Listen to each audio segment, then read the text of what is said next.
which is now. Hi everyone, welcome to Awaken Hidden Truth with Scott Lemriel. Hello Scott, how are you? Hi, Perry. I'm fine.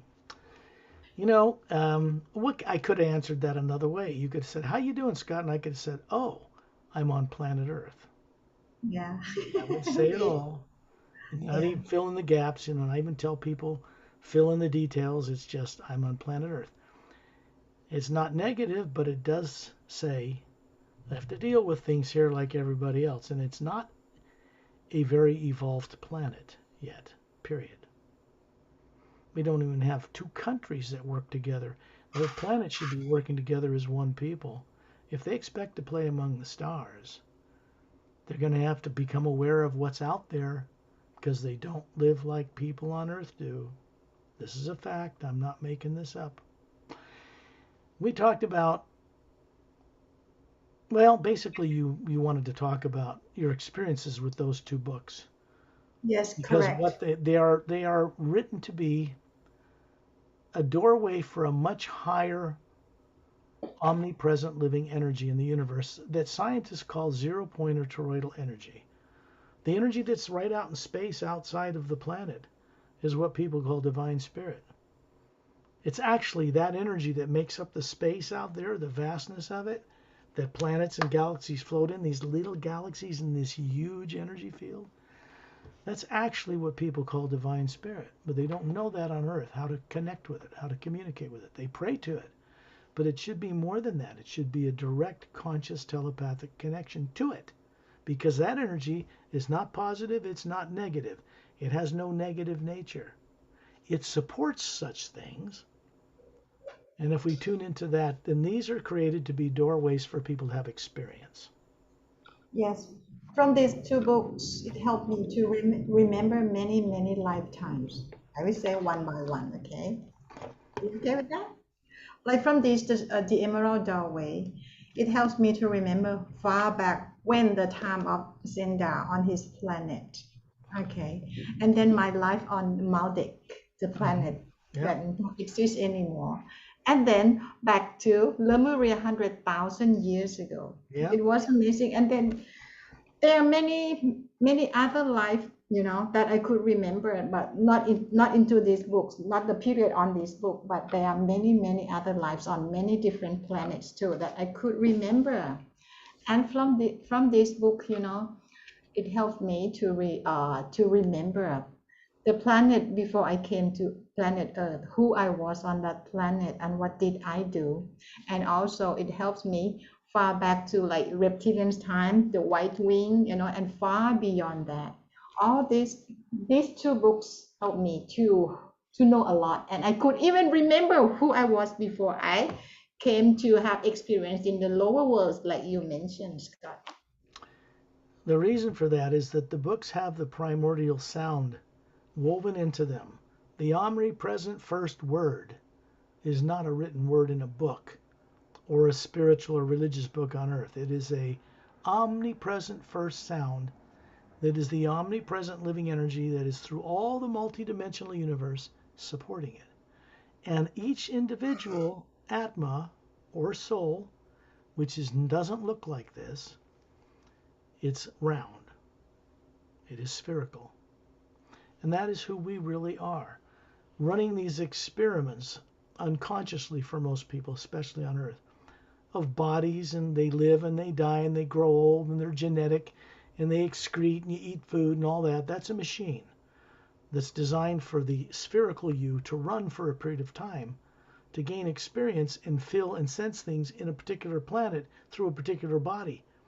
But your people are also running as one spherical being, an astral body where emotion comes from that people have heard about, causal, mental, etheric. There's a big void that Buddhist monks know about, but there are many planes above that that they aren't taught about generally. Um, when a person begins to recover the ability to imagine what they are like, the Atma that is who they are can travel there on that one energy that supports everything. That's a living energy. It's omnipresent, and it's not limited by time and space, matter or gravity, or the speed of light, because there is no real limit to the speed of light. other than what people on earth have limited in their limited ability to see and understand it. The physical eyes of a human being, oh, it's going 286,000 miles a second. That's because their eyes can only detect that kind of frequency, but in reality, there is no limit to the speed of light at all. You raise its vibration beyond the ability of a human eyes to see it, which electronic instruments can see, which is why when you see a photograph of all these galaxies out there, you go on Google and galaxies, what do they look like? And you see all these beautiful stars of different colors making up these galaxies, and these nebulae with all these color. That's composite from radio telescopes and optical telescopes with electronic equipment so that they can create what the colors would look like if you could see them. Because they're ultraviolet, infrared, X-rays, and all that, gamma rays and all that. They've labeled these different things. There actually is a continuum, what we call zero-point or toroidal energy, the energy of the universe, which is a conscious living force. So here's how simple this is. The energy out in space, between planets and moons and suns and stars and galaxies, is one type of energy. It is not nuclear. It is not atomic in nature. It's not the explosions on a sun. It's that energy that looks black to people who look at a Hubble telescope picture. But to the Atma, the real being, out of their body, looking at it above the Earth's atmosphere, it appears like a white golden light everywhere. And that's what people call divine spirit without knowing it on Earth. And human beings, not the body or brain, but the spherical Atma running it, is made of that same energy, non-nuclear, non-atomic. It's a much higher energy.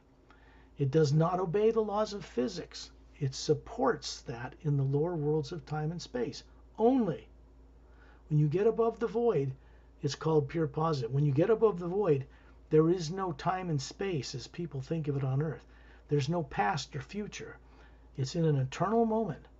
And there is absolutely no negative nature there because you can't bring it across the void. It drops. You have to leave it behind. Like bodies, like the body you have there. You put it to sleep at night and you leave that body every night. People on Earth are not trained in any of this, literally. That they, at childhood, should be trained to leave their body consciously. Because they do it anyway at night. They're just not conscious. They've not been trained to learn to use higher faculties to bring back what it is they're doing when they're out of their body every night. They can do this. It can be recovered. There is one thing in the way of people recovering their higher faculties of being. This has nothing to do with the brain of a body, a personality in one lifetime. And that is fear. Fear is an artificially created emotion implanted in the subconscious artificially created arena that surrounds as an energy field the spherical being outside of it. And when you look through that, you see distorted images of terror and fear and torture and death unconsciously. Plays on the nervous system so that a person is afraid to do anything they have to do when the body ceases to work anyway. It's hilarious. People are afraid to remember who they are or know their purpose for existing, and there is a purpose for that. And it isn't what they think it is on Earth. Their purpose for existing is to be a consciously aware co-creator with the source behind all life. Not a co-worshipper or a slave, a co-creator. And the reason for this is simple. The spherical energy of each being, what people on Earth call soul without really knowing what it is, has a structure to it. It has levels, and these are higher faculties. And that aspect of who we really are has the ability to see and know things in 360 degrees, to move through the dimensions of time and space without the limits of time and space, because it moves on an energy that it itself is comprised of, that makes up each Atma, is made of source energy, prime creator, God, the supreme being, whatever they want to call it. So the real us cannot be destroyed by things in material worlds, not nuclear bombs or ray guns or spaceships or exploding planets or suns or supernovas or any of that. Because yes, bodies can be destroyed quite quickly. If they're made of matter on a planet, you blow up planet Earth, then those bodies are destroyed with it. But the Atmas are just sitting there floating out of the bodies going, oh, oops, uh-oh, my body's gone. Oh, wait, who's talking? Oh, it's me. And they suddenly realize that they have never been that body. Those two books are designed quite deliberately to be a doorway through which the omnipresent living force behind all life may pass to this negative world. But, to get people to want to investigate them, you can't force anybody to do this. Most people are terrified to remember who they are and what they once knew before they were born here, with little or no former memory left. They don't realize that they can recover this. Even on Earth, it can be done. I've done it. Against all odds. I didn't come to this planet voluntarily. I came here in an ambassadorial mission a great many years ago to meet with government officials to help change this place, and that mission was intercepted. It's galactic history. This body I had was destroyed, and I was forced to be in a body here against my will, with a surrounding energy field, not the Atma itself, but around it, that kept me from remembering who I am. I recovered that anyway. Tyrants that did it were not from this earth, and they thought, you can never recover that. Well, of course I did, because I'm not the limits of what tyrants can do. The Atma itself cannot be injured or destroyed, but it can be made to forget under the right conditions. And in like manner, it can be made to remember under the right conditions. So people on Earth are nowhere near evolved enough right now to fix this planet's problems, because they make decisions too much based on fear, subconscious influenced fear. Leaders of countries, leaders of religions do this. And so they create a trap for themselves here.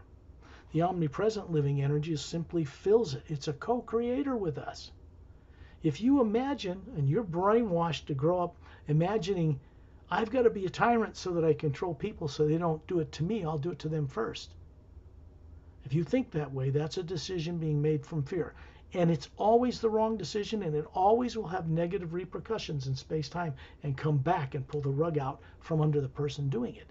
Every single time without failure.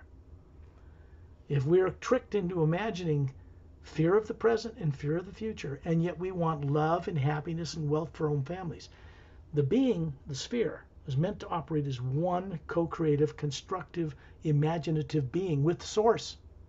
That's how we're designed.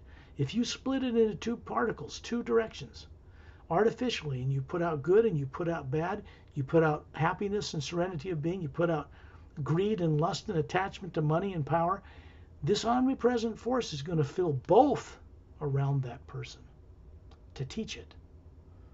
It's not an easy way to learn, because people lose lives and bodies learning those hard lessons. What's going on now in the universe outside of Earth has never happened before in the history of the entire hundreds of billions of years. Something in the source energy itself is changing, because some beings have returned to that source from all their suffering and all their lives to give it new insights, which is our purpose, so that it can create things better than the old failed experiment of good and evil, because it is a failed experiment. And everybody knows it on Earth. Look at the conditions of the world. Is that really working? Most of life out in the galaxy in the Milky Way work together in harmony, most of it. Earth people expect to be space explorers and play among the stars the way they are, and this will never happen. Never. And I'll tell you why. Because space is already occupied by more advanced races, many of them human, like humans on Earth. Human beings did not originate on this planet. They were brought here. It's a history that's been wiped from the conscious memory of beings on this world who didn't originate here, who had more lives out there among the stars and in higher dimensions, in higher bodies than they've ever had on this earth, even if they've lived 10,000 lifetimes here. And people have the ability to remember this. They may not believe it. They're waiting for someone from God to just save them or wave a magic wand and set them free, but this isn't responsible. It's not the way it works. People on earth need to be able to be conscious and motivated to do and create that which will be of benefit to all life, not just life on earth. That won't cut it. Because the greater God is out there in the entire multidimensional universe, not just the billions of galaxies in one dimension, many levels. And we're required to be responsible as beings, co-creators with the source, if we expect to have the freedom to travel in it. And beings on other worlds, massive numbers of them, are not going to allow us on Earth to travel in space and play among the stars from different countries on Earth fighting for the spoils of outer space, because space is already occupied. This solar system we live in is quarantined by these advanced, very advanced conglomerations of world systems, because they don't live like people on Earth do. They're very much more advanced. So we could learn from them. We could accept their technology. We could live for thousands of years. People would be aware not to overpopulate a planet. They would never do it in the first place. So if you think there's overpopulated planets out there like Earth, think again. There aren't, for the most part. And that is how far people who are on Earth today have been made to forget, to the point where they wonder if life exists on other planets. How funny is that when they don't even know they didn't originate here themselves? Everyone on this planet is an extraterrestrial, because humankind in this form did not originate here. Not from fish, from amoebas, from primordial swamps, or Cro-Magnon, or Neanderthal, or any of that nonsense, because that's just theoretical. It's just theory. There's never been any shred of proof to back that up. And they can't find any on this planet, because the origins of mankind did not originate on this planet. This is truth. Straight up, straight out. So the work I do and why I came here, it's taken me most of my lifetime to begin to do what I was sent here to do in the first place. And then it takes all mass numbers of beings from other worlds, master teachers from different dimensions and other realities, the source itself, God, whatever you want to call it, aware and awake in order to work through all those beings to change a place like Earth. People on Earth in mass by themselves cannot do it. They aren't aware enough to do that. So, fortunately, we're not alone in creation. And vast numbers of beings who are now motivated in a new direction has to do it and includes Earth to go through a transformation that is unexpected, unanticipated. For us to play among the stars, this planet and its people will have to work as one world people, one government. And those government people running it would be the highest and most evolved, most spiritually illuminated people. Because that's how others in other worlds work. And if we expect to play with them, then we have to change the way we are on this planet. And we need their help to do that, period. We won't do it on our own. Think of it this way. Let's say there's another Earth out there in the Milky Way somewhere that reached a industrial, and we got electricity for 100 years, and we're playing around with cars, with oil and all that, nuclear power, the very infancy of it. And then they're just on the verge of blowing themselves up because you got all these different governments all fighting for the same selfish, self-centered, egotistical reasons. Absolute nonsense. They only live a short life and everybody's struggling to hold on to power because they're afraid of losing it. And they know they can't keep it anyway. One day the rug's going to get pulled out from under them. Everyone. So when beings on a planet, for one unexpected reason or another, suddenly find they're not alone in the universe and beings start coming here, that's how those worlds were saved at the last minute. Earth is no different. Earth is different, no different in that way, but Earth is unique in that the poles of this planet, unlike other worlds, would flip overnight every 100,000 years. And it would ruin and just take down the continents and raise new ones from the seafloor. It's a very violent affair. Very few people survive it on a planet. And when that's happened many times, a planet had to be recolonized from outside. Earth is like a Switzerland. It was under a treaty at the end of a great war 500,000 years ago. It was made like a Switzerland, which means other races could come there, have little laboratories, bring some of their own people, tyrant races too. But no one race was allowed to dominate this world. That's why you will never see spaceships coming here, blowing up cities, cockroach people in big ships. That's not possible. If they were going to do that, they'd have already done it. Do you think the militaries on this planet could prevent that from a tyrant, far more advanced technological race? There are races that tried to take over this world. Hitler was a minion of a tyrant off-world race. And look what happened. He didn't win. The races out there don't want to run the governments of this planet. But they do expect us to grow up and take our place in the universe. And we can't do it the way people are now. Because there are requirements to joining an alliance of worlds out there. To use the technology to go, forget about the speed of light. Because there's no limits to it. You can go way faster than that. If you go through the energy of the universe that's out there, which is most of it, which is zero-point or toroidal energy, there are no limits. This is very important for people to know. Because the Atma, the true being we are that runs this body, has no limits either. And it can move through the universe without a spaceship. Or for fun, it can run around in a spaceship and go from galaxy to planet and meet races that are evolving on other planets that aren't quite space travel and help them evolve. This has been going on for billions of years. It's not new. If I say that the most important single thing in the universe is hidden in this one word human, then what do I mean by that? What am I saying?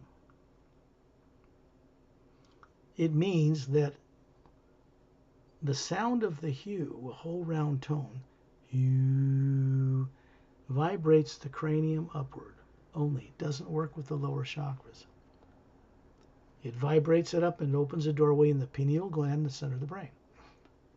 The Atma that's running this body can then connect to the omnipresent energy out in space, what people call divine spirit, and know things with it and go places and have real experience while they're running a body on Earth. Because here's the thing. They go out of their body every night when they go to sleep and have no conscious awareness of what it is they're doing. Because people on Earth are so suppressed subconsciously that they are terrified to bring back awareness to this world of what it is they could know. Their purpose. What is the purpose of each being? It isn't what people on Earth think at all. It's to be a conscious co-creator with the source behind all life. Because we are comprised of exactly the same energy as the huge source itself. Identical. Like a drop in a mighty ocean of the same conscious living force. And when a drop of that individual wakes up fully, it becomes aware that its purpose is to go back to that source from whence it once really originated and came down into these worlds, and bring back to that source something that's unique to that being, that only it can contribute to that source. And you download it. You give back to the source. You don't have your hand out saying, give me this and give me that. You go there with the passion to deliver something beneficial when you return. That's what the source is looking for from us. Not just people on Earth. From all of it. Because the fact is, the one energy people are looking for, they call divine spirit or God, is the energy that all planets and moons and suns and stars are floating in, gravitational little worlds, in this huge other energy. It's important for people to know it. The books that I've written most of my life and put energy into, I've spent far more money by far getting them out to the world and getting them for many years just to get them in front of people than I've ever made. Because that's not my motivation. As the energy rises on this planet, more people will become aware of this work for their benefit because they can remember. If I can do it and demonstrate it, eventually people catch on.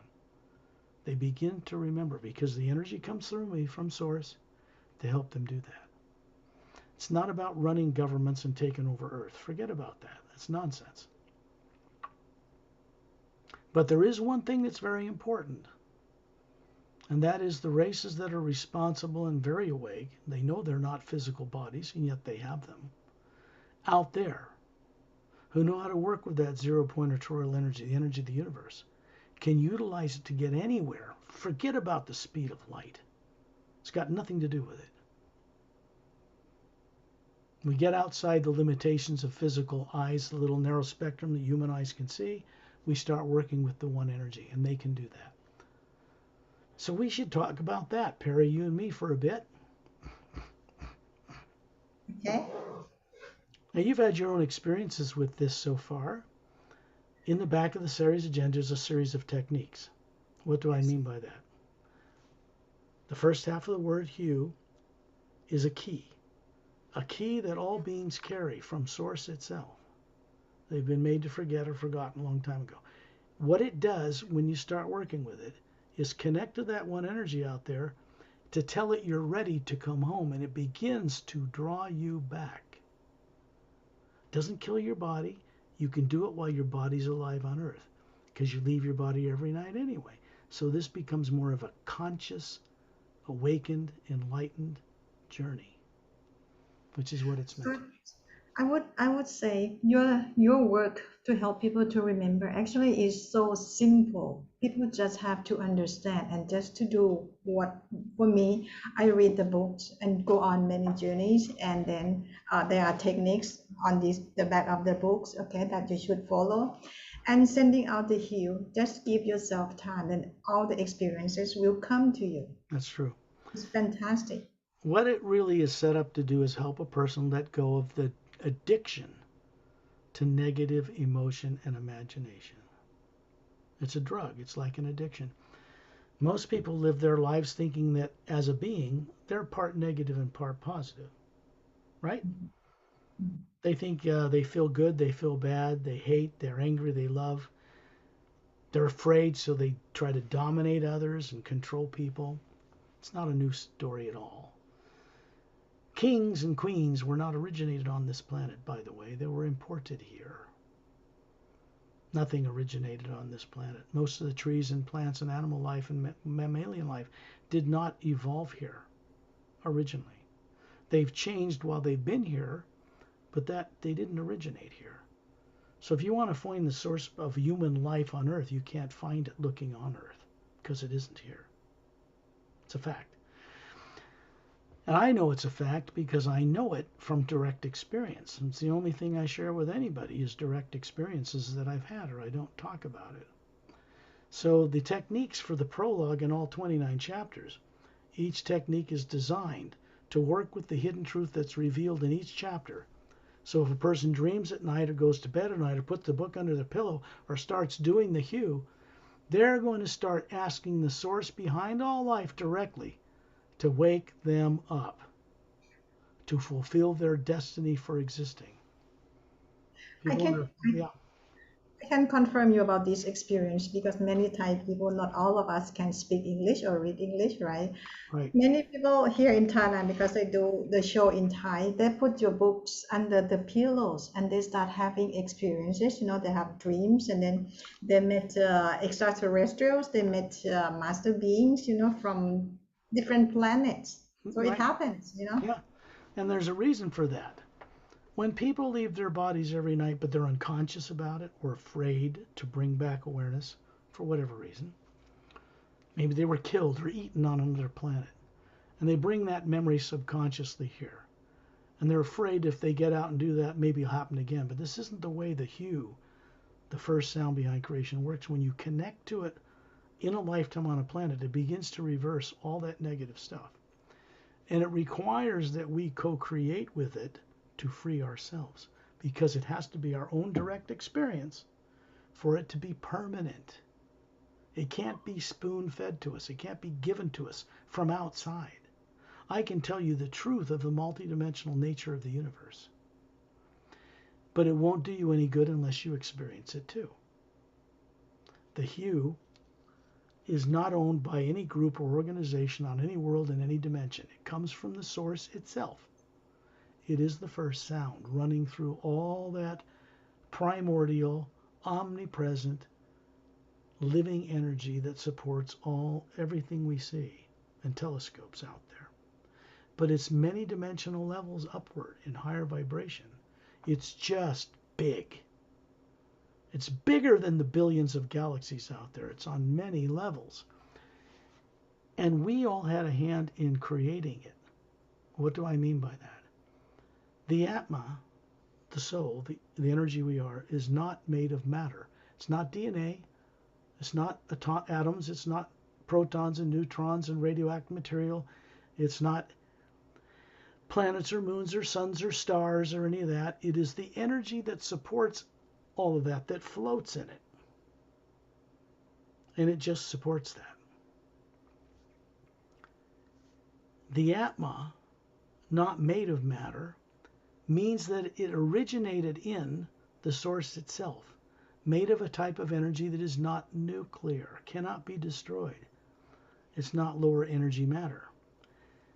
So that also means that beings that are running bodies on Earth without realizing it are older than the stars, older than galaxies, because they originated at the source, which is above time and space, beyond it.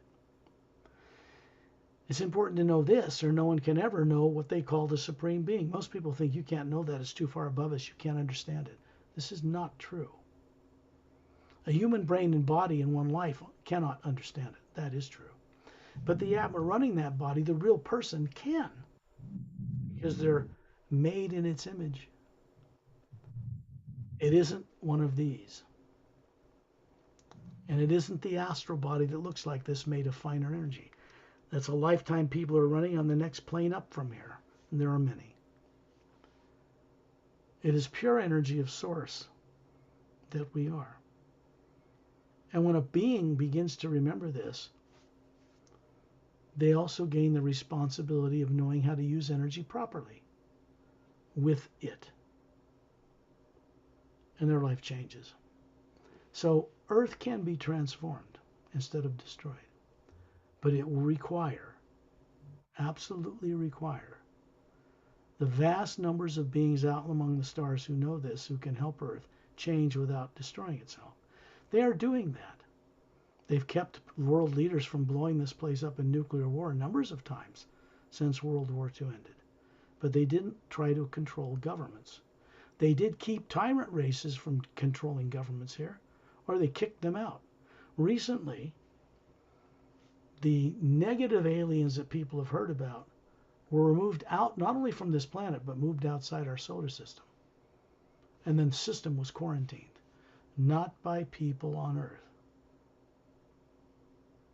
It's important for people to understand this. This was not done by people on Earth. It was done to protect us from ourselves, and it was done to protect them from people as crazy as people on Earth are, going out playing among the stars and thinking they're going to land on the next planet, plant an American or Chinese or Russian flag on it, and then fight over the spoils. This will never take place, ever.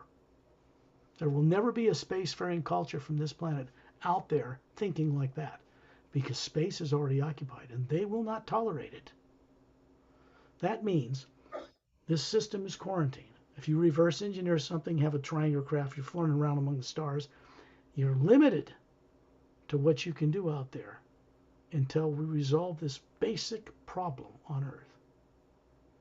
This world is meant to be a spacefaring planet, joining hundreds of millions of other spacefaring worlds. But we're not going to project our egos and will on them to do it. We're never going to be allowed to do that because that's only destructive. So we have to, in a sense, grow up and take our place as people.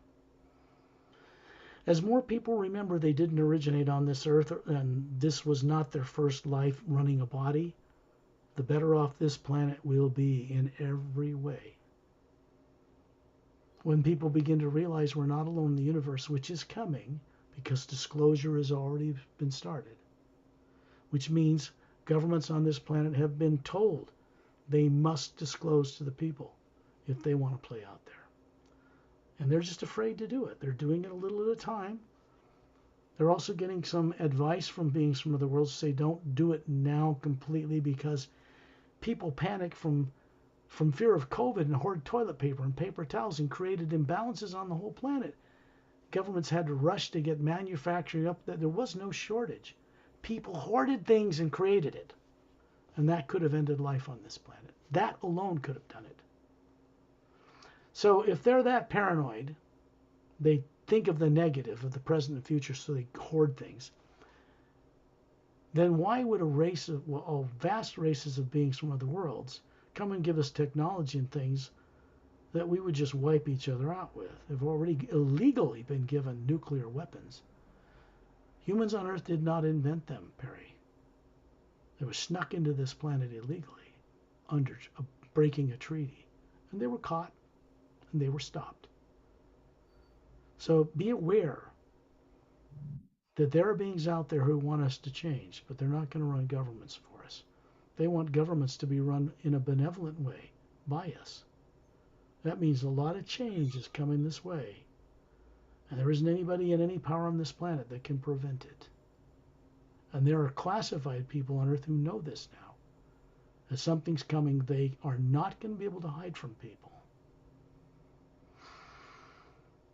That gives me great hope. I mean, not hope. Let's take it beyond that. It means that I do not fear in any way, shape, or form nuclear war on this planet. Because we're not going to be allowed to do it anyway. The most classified people already know that. Launch computers were shut down when they tried to do that a number of times from space or from ships coming from elsewhere. They didn't try to run governments. They just said, you can do anything you want, but you can't do that. Because that will harm life that you don't know about in your ignorance in parallel dimensions that certain interdimensional doorways on this planet go to. We don't have the right to do that to anyone else.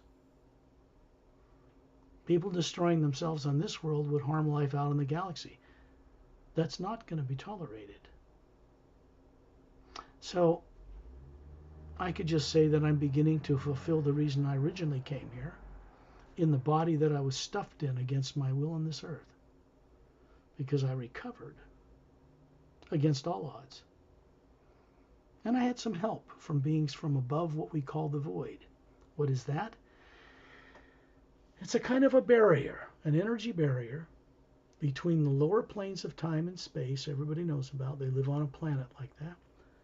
And the reality of the planes that exist in a different kind of energy field beyond that void. Every single living thing originated, the beings that run bodies and forms, including animal forms, originated there. Which means some part of themselves is still there, never left. You start to wake that up, and that comes all the way down through all the bodies down to earth, and it begins to enlighten the little brain and body and personality people had in this one lifetime, and lets more of this greater wisdom and awareness and capability come through that physical brain and body. That's what enlightenment is. An awakening Atma to its purpose to be a co-creator with Source changes physical matter. So I suppose we should go on a journey. Yes, I'm ready. The only reason it takes this much time to get to this point, because I don't do this work to give people mindless entertainment. That's not why I'm here.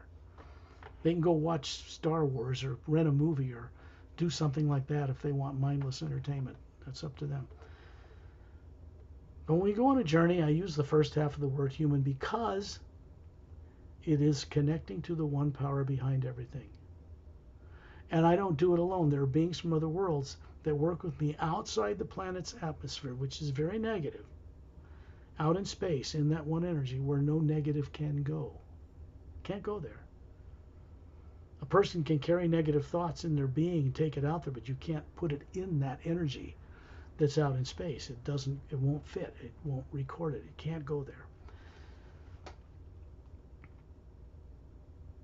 What it does too, because of its nature, is to shut down subconscious implanted programs that keep people in fear, turns them off temporarily, so they can go on these journeys, have experience without negative influence, and bring that back here. That's what changes people. Nothing else other than direct experience, beyond faith alone, will change anyone. They have to remember who they are, why they exist, and then when they do that, they begin to co-create with the source properly, and their whole destiny changes. I'll send out the tones on a number of higher pitch levels because it's connecting to different dimensions. And then we'll go out and meet with some friends who've been patiently waiting to meet with us, who don't live on this earth, did not get born on this earth. Many of them are master teachers to spacefaring races. A particular friend is an ambassador named Turellian. He's a member of a original human race, very much taller than people on Earth, 18 to 25 feet tall, perfectly formed, evolved to that level several billion years ago out in the galaxies. One of the things that happened to me when I was writing the Sayres agenda, based on the Sayres race, is I met with Turellian. He is an ambassador, not to Earth, but to the entire Galactic Alliance, which is the alliance of worlds, basically covers just under half the galaxy. Galactic Interdimensional Alliance of Free Worlds, in English, Earth language. It's made up of more than 450 million spacefaring worlds. The technology, what people call anti-gravity, allows them to move between parallel dimensions within the physical universe. Consider the physical universe to be this thick. And you have 144 levels of it, 144 Milky Way galaxies, and they can move between them technologically. So that those worlds are on many levels within the physical universe. When you get into the astral plane, the next major division, those craft do not go across that void. You have to go as the Atma, and then go and see what body and life you're living there as an astral plane being on a planet. Because all Atmas are running more than one body. To be aware of this again is really liberating, because we begin to embrace the bigger God, don't we? We begin to embrace the omnipresent nature of that God, that source, on all the levels of heaven, so to speak. And when you do that, you can comprehend the much greater source. To do that, we have to think and imagine beyond the limits of planet Earth. We have to embrace and love and respect life in the entire multidimensional universe if we ever expect to be free of not knowing who we are. I'll begin those tones. I would ask people, if they're sitting down or laying down, to close their eyes. Why? Because when you shut off the eyes, it turns off the brain. Any input through the physical eyes. And then you just do what you do all the time naturally. Most people know what daydreaming is. And daydreaming is not something that's made up in the physical brain of a body. People are taught that on Earth incorrectly. The brain does not imagine anything. People think that. But it's the being running the body that imagines, even in simple daydreaming.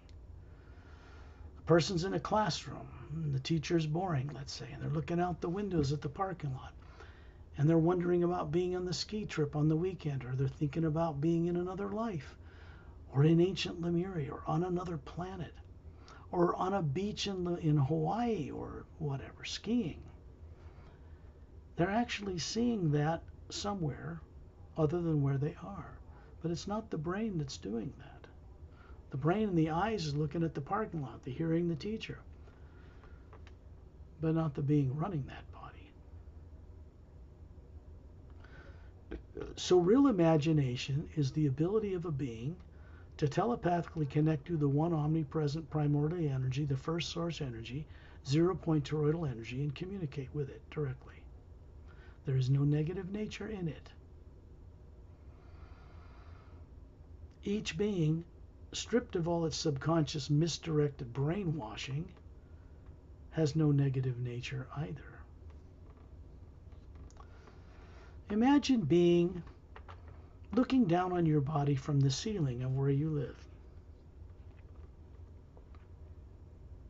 That's just daydreaming. That's easy. Anybody can do it.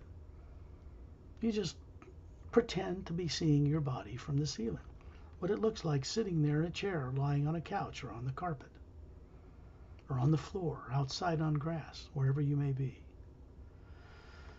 And then, from that perspective, you can look right out through the walls of your material house and see your entire city around you. Imagine someone you love and respect and you're grateful they are in your life, a person, place, or thing. It does not matter. But it needs to be genuine, like with childlike wonder, the desire to know, to recover, to be enlightened, to be awake, to know your purpose, to know what you are as a being, what your purpose is with the source.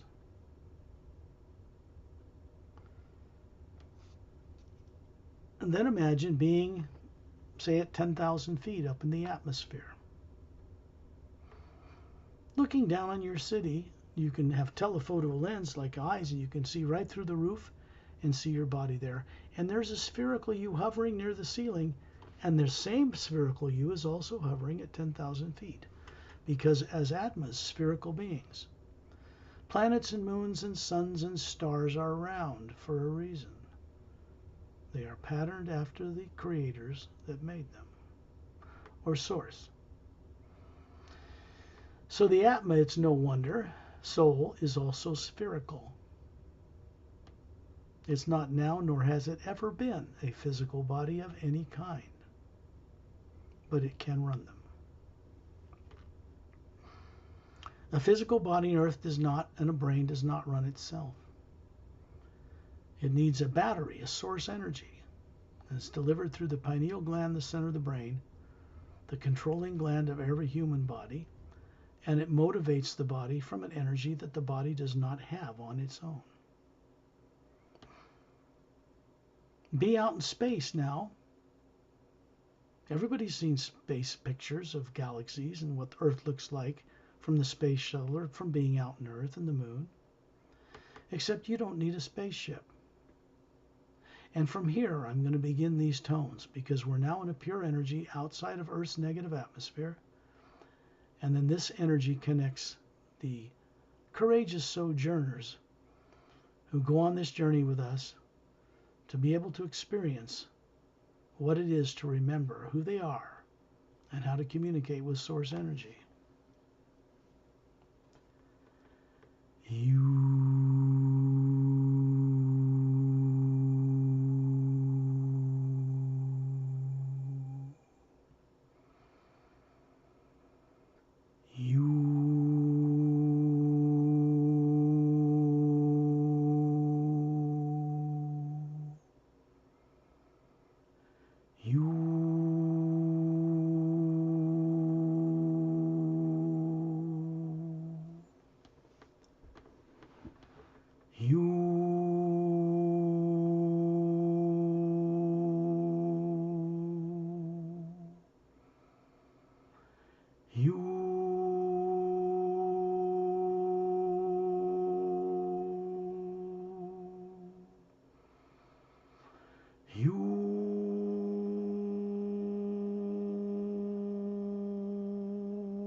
There are many other beings who have come to visit with us, who go on these journeys, very real beings who have bodies on other planets, even other dimensions. And many of them are master teachers out beyond Earth, on other worlds, and in other realities. And they go with me and several other friends to a place called the Hue Expansionary Academy, which exists beyond the void, known to most Buddhists. Beyond the next plane above it, the Atma Plane, the original home of each individual, and into a place between the sixth plane and the fifth plane, a manifestation of something new, where beings work together creatively with the mechanics of the universe called silent mentors, who run and maintain galaxies and stars and planets and doorways between dimensions, etc. And new ways are being devised to run the lower worlds of time and space differently than they are now. The old experiment of good and evil is gradually being removed and replaced with an energy in the omnipresent living spirit that motivates beings to be free of subconscious minds altogether.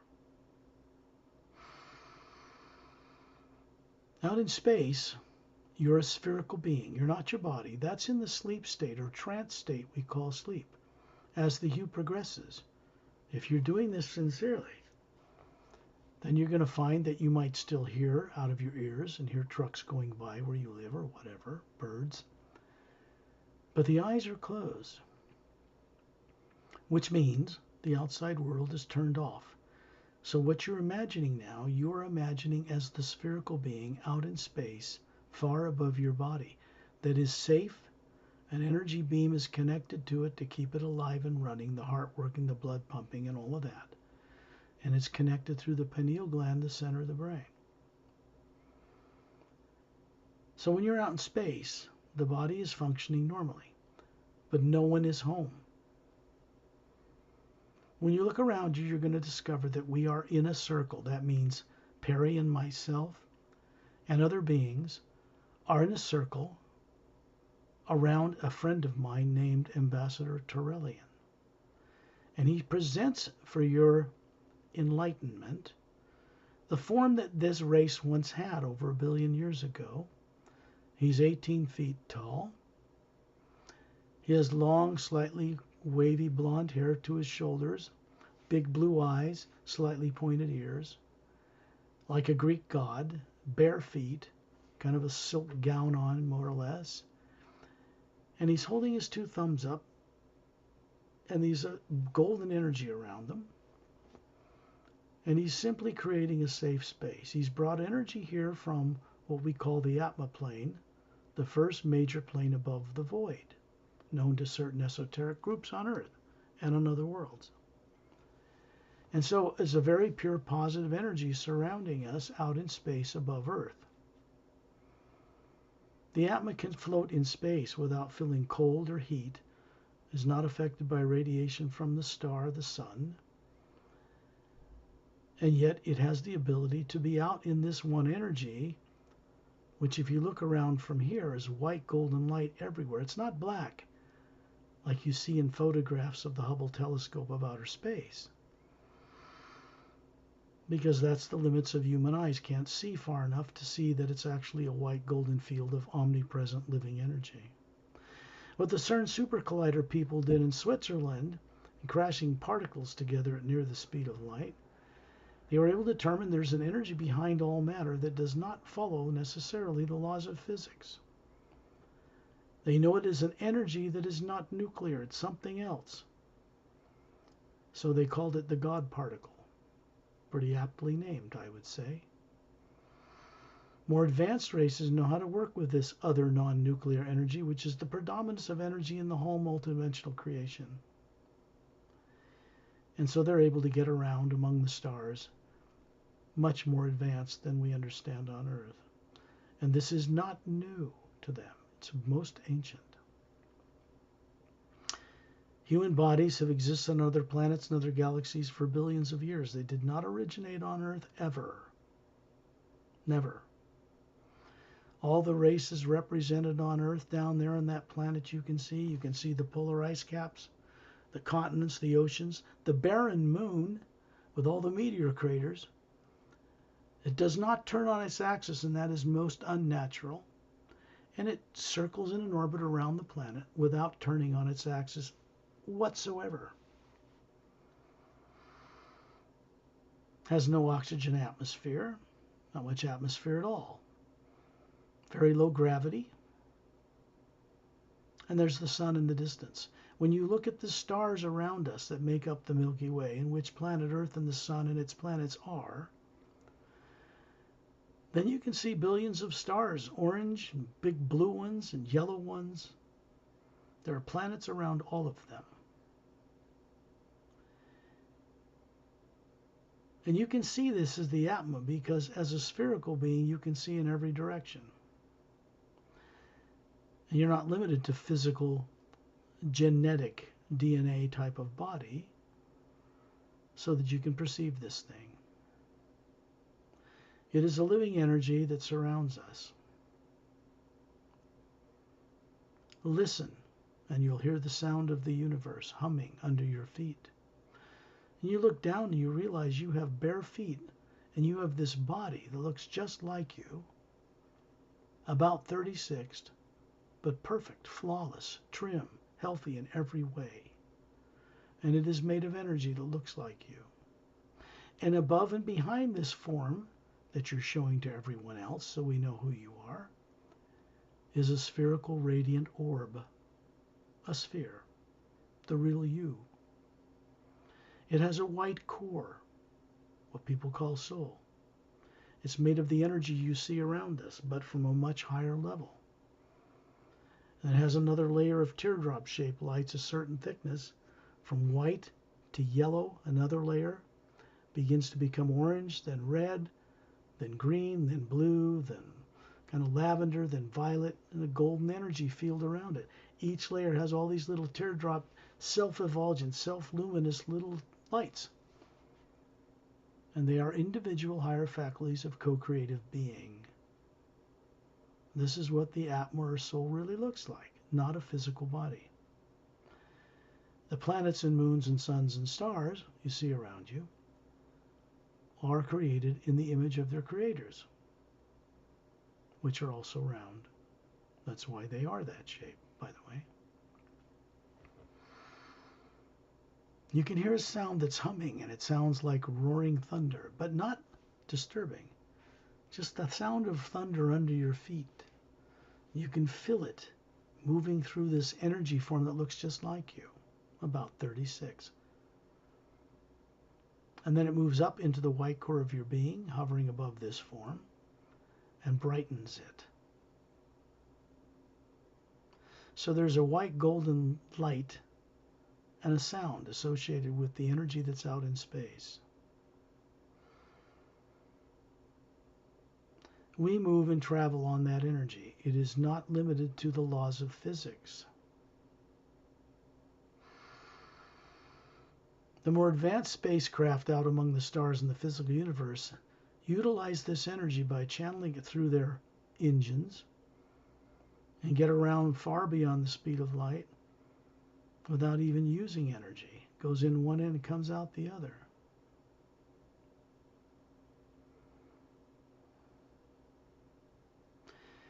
That is one way advanced beings get around the universe in order to work with less evolved races on other worlds. But they do not have to travel in those ships to get to Earth. Terrellian, standing in the center of all of us in a circle, is smiling. He is a being of few words. The body he's showing you was immortalized in a very special way. His entire race evolved to the point where they could dematerialize their bodies, the DNA, 12-stranded at the time, by the way, and store it in one of the teardrops of their being. And then when they need to use a body, they draw energy from the one energy, the toroidal or 0-point energy, the energy of divine spirit. That's what people on Earth call it. And it manifests an energy body around the DNA, and here he appears showing himself to you. But he doesn't have the burden of running a body around. That one doesn't eat or excrete. And this is the destiny of the Atma that runs human bodies on Earth, to one day evolve to this ability. The Seres are living examples of it. By being in his presence, sooner or later, everybody on this journey will pick up on the energy of the hue moving from him through us, so that we learn how to do this. We evolve.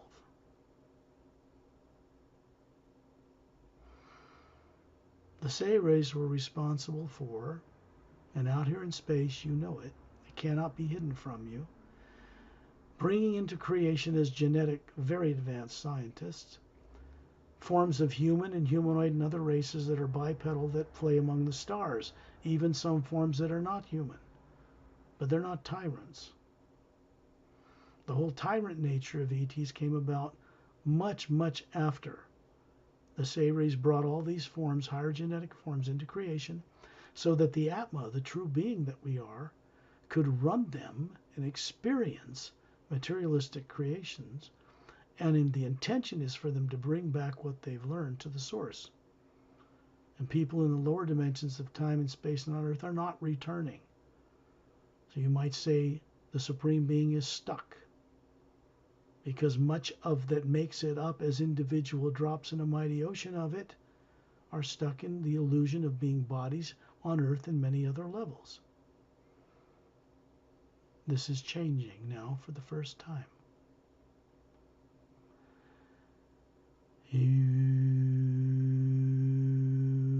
This sound runs through all creation, and it moves up through higher dimensions.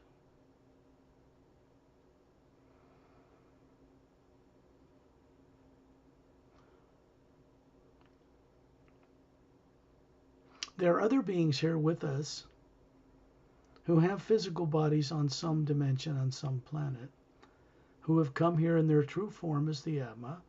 One of them is Master Ramu, and you'll see him as a being with a short cropped black beard, short cropped black curly hair, swarthy skin, dark brown complexion, looks like he's Tibetan, but he's not from Earth, in a maroon robe and sandals, holding a staff in his right hand, about 6 feet tall, with an Egyptian Ankh symbol crossed with a vertical oval hole above it. It's made of quartz, and here in space it's pure energy, but it is a device, and it uses it to teach. Now, he is a body on Earth in a third higher parallel dimension of the physical planet. It's in physical reality, but it's in a higher parallel dimension. Such beings can immortalize bodies, keep them from aging, but they aren't suffering from the illusion of being the body they're running. Turelian no longer has a physical form unless he wants to manifest one for a specific purpose. There's another being named Master Opelum to the right of him, standing inside the circle of all of us as beings surrounding them. And he has pale blue skin,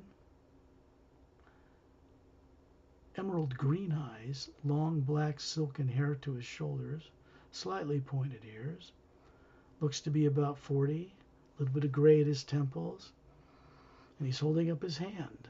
This is a being that's human. That being, this body he's showing you, is more than 500,000 years old, unaged, lives on a planet called Oceania, which is on the other side of the Milky Way galaxy, in the third higher parallel dimension. And he has slight webs between his fingers. And he lifts his neck, and you can see 3 little slits. There's her gills. He is a human. We could actually intermarry with them. Not that they would want to, but the genetic commonality throughout the universe in many ways is very similar. It comes originally from the Seres. And he's showing you that on their world, they learned how to breathe and swim underwater or on land. They did not originate on Oceania either. They came from another galaxy. So they are one of the most advanced crystalline-based science technology orders of beings in the universe. And they got much of that understanding from the Seres, who are much older than them. These are master teachers. Once we're out in space, we often journey through a portal, a doorway, bypassing the lower planes of time and space, crossing the void and entering the upper worlds to gain direct experience without influence of negative nature. And then we bring back that awareness to the physical body on Earth and enlighten and expand the capabilities of a human genetic form that knows none of this, grew up knowing none of it, was not taught any of it on Earth. There are other beings here from a race called the Drens that live on Oceania. They are silica-based. Then one of them is named Eddie. He's about 3 feet long from the root of his tail to the tip of his nose. Looks kind of like a salamander, but not really.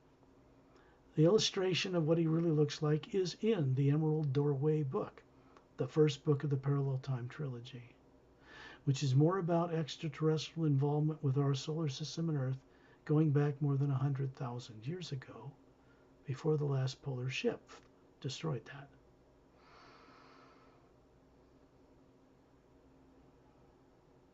Etta has big bulbous blue eyes. When his mouth is closed, he looks like he's amused about something.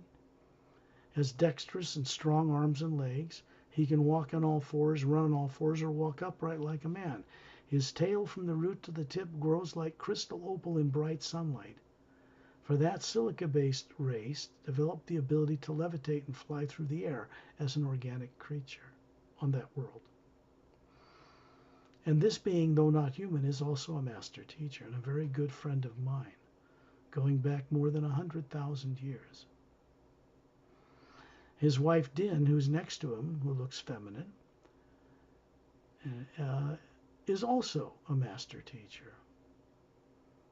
These are races that live out among the stars that people on Earth will one day come to know exist. When that happens, the world we call Earth will change quite dramatically, virtually overnight. This race, this organization of beings, these many races, offered the classified leaders of the world, different presidents at different time, the ability to change the world a long time ago, and they were turned down because the leaders on Earth were operating in fear. It's as simple as that. Now, the people on Earth have been told they have to disclose. They'll never be able to play in space. And if they want that technology and they want to evolve, they're going to have to grow up. And they're going to have to ask for their help, which they will freely give at no cost. But first, Earth people have to become a certain way.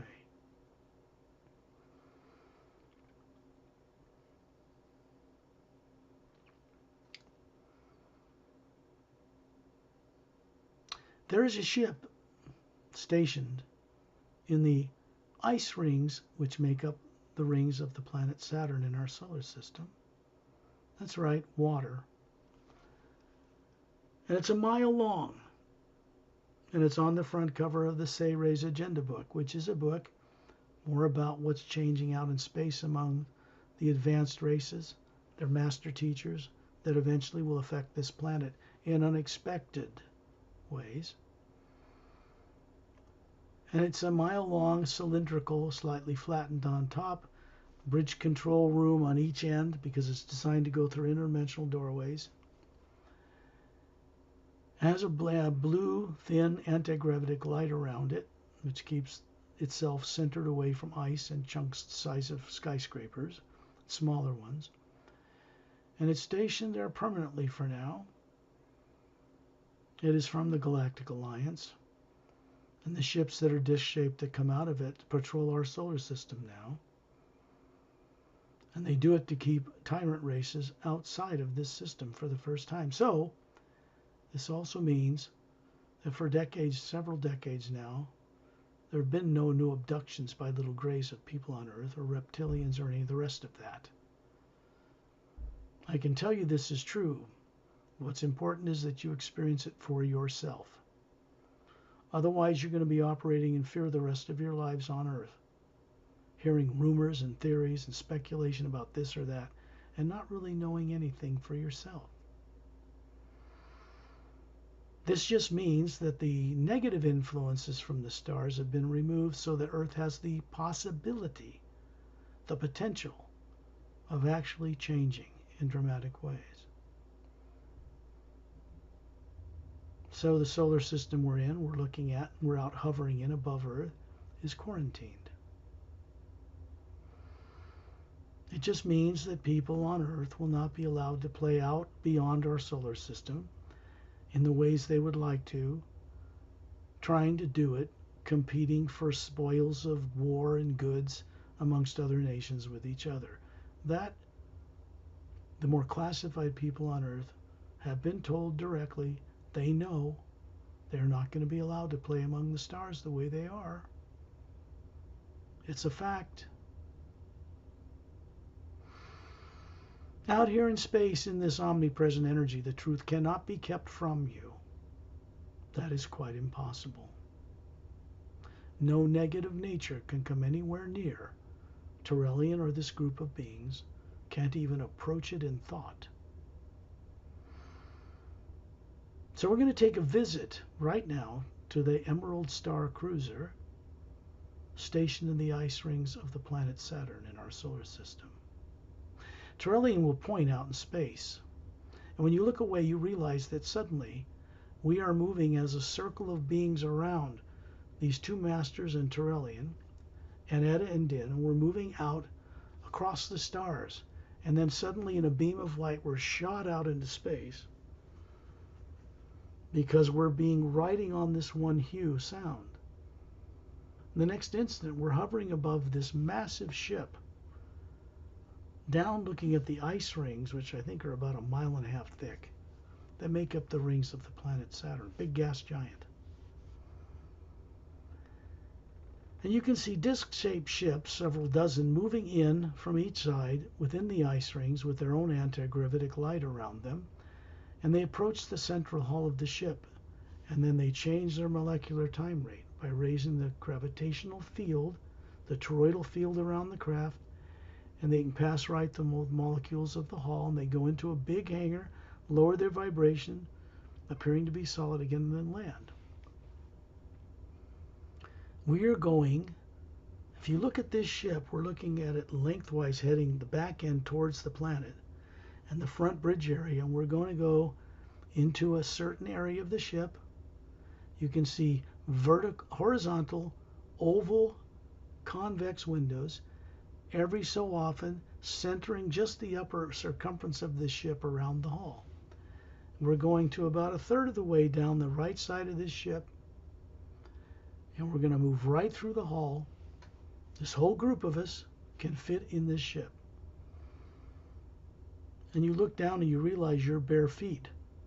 This body looks like you made of energy is wiggling in soft blue plush carpet. You can actually feel the energy moving up your legs. Through the top of your head, you look up smiling. It goes into the white core of your being. The real you hovering there, the soul, the Atma. And it makes it brighter, and it goes out into these levels of the sphere around you, turns on certain ones of these teardrops, higher faculties of recall and remembering. And you look around you and you realize you're in this huge chamber, 60 feet high, and it goes back some distance. And Tyrellian is standing 18 feet tall on this carpet behind us with his 2 thumbs up, smiling at us. And all of us on this journey are looking at 300 of the ship's personnel. That's the number that generally greets us. And the commanders, a man and his wife, human, not from Earth, are standing up from behind a blue glass top table from egg-shaped, blue-cushioned chairs that are white. And they're greeting us with their hand across their heart or their chest. And they're smiling. This is a mated couple, husband and wife, that command this Emerald Star Cruiser. If you look at the ship's personnel standing there next to us, they have body forms from different worlds, some with snake-like skin, but not threatening, snake-like eyes, bald. Some with long earlobes. Some 8 to 10 feet tall, elegant beings with ivory skin and hair that looks like silver metal, but it's soft, and violet eyes. And there's a couple here that have been invited that are from a planet called Zeolite 1, which is on the other side of the Milky Way galaxy away from Earth. These beings are telepathic. They have photographic memories. The genetics of their bodies is not tampered with like the genetics of bodies on Earth have been a long time ago. The control of immortalizing a body or keeping it healthy, the secret lies in the genomes that make up the DNA. For they are switches, and certain sound frequencies turn off or on these switches. So one that says you shall die at 87 of cancer, and several others could be turned off, and others turn on and says thou shalt live for 2,000 years and not age. This is controlled by the genome switches on the DNA. The ship's personnel are men and women from various races, some with blue, some with green skin. And others I won't even describe for you here because you'll see them for yourselves. These are kind beings, part of the Galactic Alliance personnel from many world systems, specialists highly trained. Each one of them has the equivalent of 10 PhDs to a person on Earth by comparison. And yet they are human or humanoid or human-like.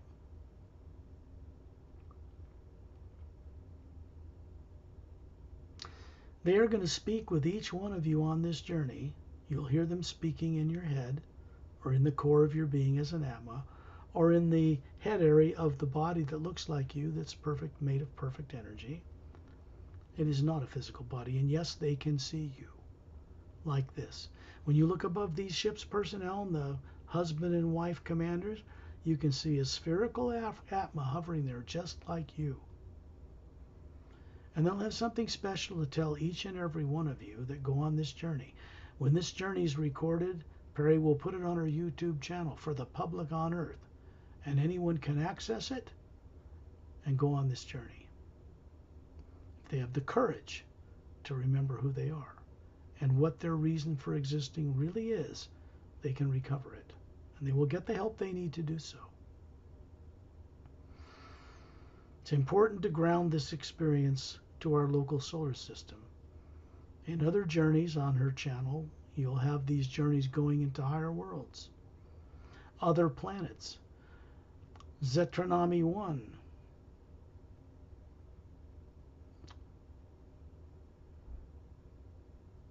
Zeolite 1 is a planet near the galactic core of this solar system.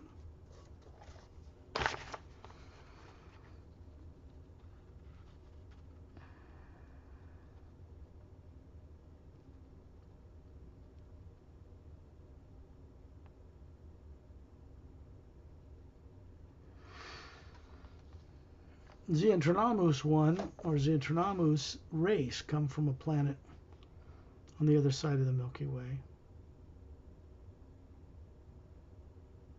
And we can venture there another time,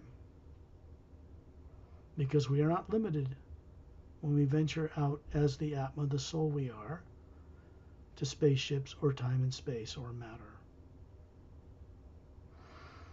I would ask each one of you to simply try to remember all that's happened on this journey, because now you are standing on the carpet inside a Galactic Alliance cruiser, and you are hovering in space around Trilling at the same moment outside of Earth's atmosphere. And you are hovering with all of us in a circle around Trilling at 10,000 feet in Earth's atmosphere, and you are hovering near the ceiling, looking down on your body. You experience a little beam of golden white light come from the white core of your being, down in the top of your head, into the pineal gland, and it expands in a widening sphere. You can see a toroidal field. This is like an electromagnetic field that surrounds the body, comes in through the bottom, goes out through the top. The Atma you are hovering above it has the same field around it, and it expands out into Earth. This channel of the hue is moving into the planet to help uplift it. It requires the full cooperation, conscious cooperation of the beings on Earth to change this place. That is underway. Endeavor to remember, send this information, this experience into the brain and body, the personality you grew up with that does not know this, has never learned it in this life. And understand this energy will come through you, this primordial you, for your benefit, on its way to being of benefit to all life.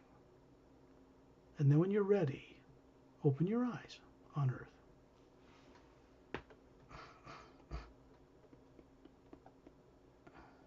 Thank you for taking us to the Saturn. Yeah, came to me that they needed, whoever's going to watch this particular journey, oh, and you're welcome, of course, but it needed to be closer to home, grounded in our own solar system, but not on the planet, out in our solar system. People become astronauts without a ship. The more advanced races that travel in ships here can do this too, and do it. They grow up with it. Second nature to them. Humans, we can learn a lot from them. We can't do it trying to have power over them or shooting beam weapons at them or anything like that.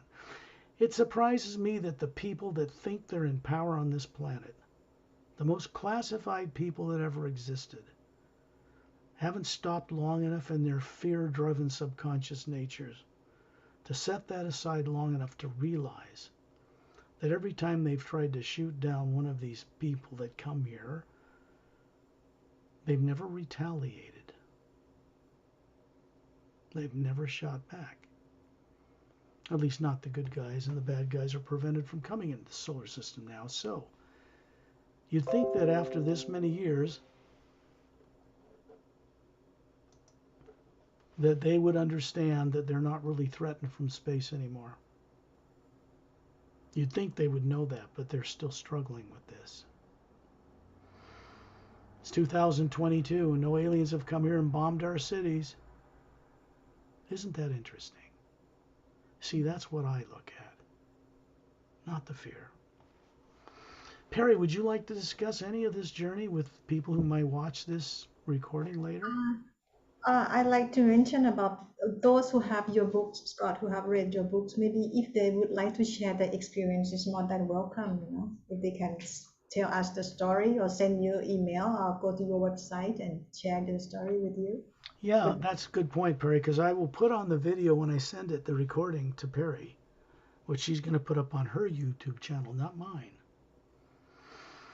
I have lots of videos out there people can watch are on my YouTube channel, and the best way to find those is to go to my main website at paralleltime.com, because everything there's no charge for anything there. You can see these books, front and back covers, the chapters and everything. You can hear music I've produced in a particular album that's called Stranger on a Lost Island, which is, of course, about Earth. And you can get the books with the links that go right to Amazon or Barnes & Noble or wherever, ebooks, paperback, hardback. You can get them, but I don't charge anything at the site. I don't take anybody's credit cards or personal information. They can go to other retailers that provide print-on-demand facilities around the world and get books to them in other countries. And if I didn't do that, no one would have the opportunity to get these books at all. Shipping charges across continents is just too expensive. So we have to work together. The addresses will be there. If someone wants to contact me or Perry, you probably know her email address. Mine, well, go to the contact page at my website at paralleltime.com, and you can write to me by clicking on the contact page, and I'll get the email, and I can see who you are and decide if I want to reply to you. If you're serious and you're genuine, I will. Okay, that should do it, Perry, I think, for this journey. Okay. Thank you, everyone. Thank you to you too, Scott. And if you think this video is benefit to all of you, please thumb up, subscribe, and like. Go and play with the Ramu and Opelum and Etta and Din and Torellian. The more you do it, the more real they become to you, and the better you can be benefited. Scott, before we start this journey, this radio, just want to mention when we go on the journey, here is Master Ramu and here is Eta. They always, I mean, often they come with us on the And journey. most importantly, you see what's on the cover?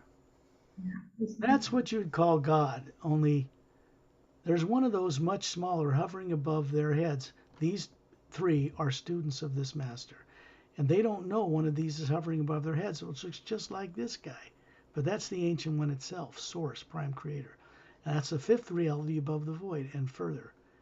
And he's introducing them to them. This is 100,000 years ago on Earth, after the poles flipped. And continent of Lemuria was destroyed.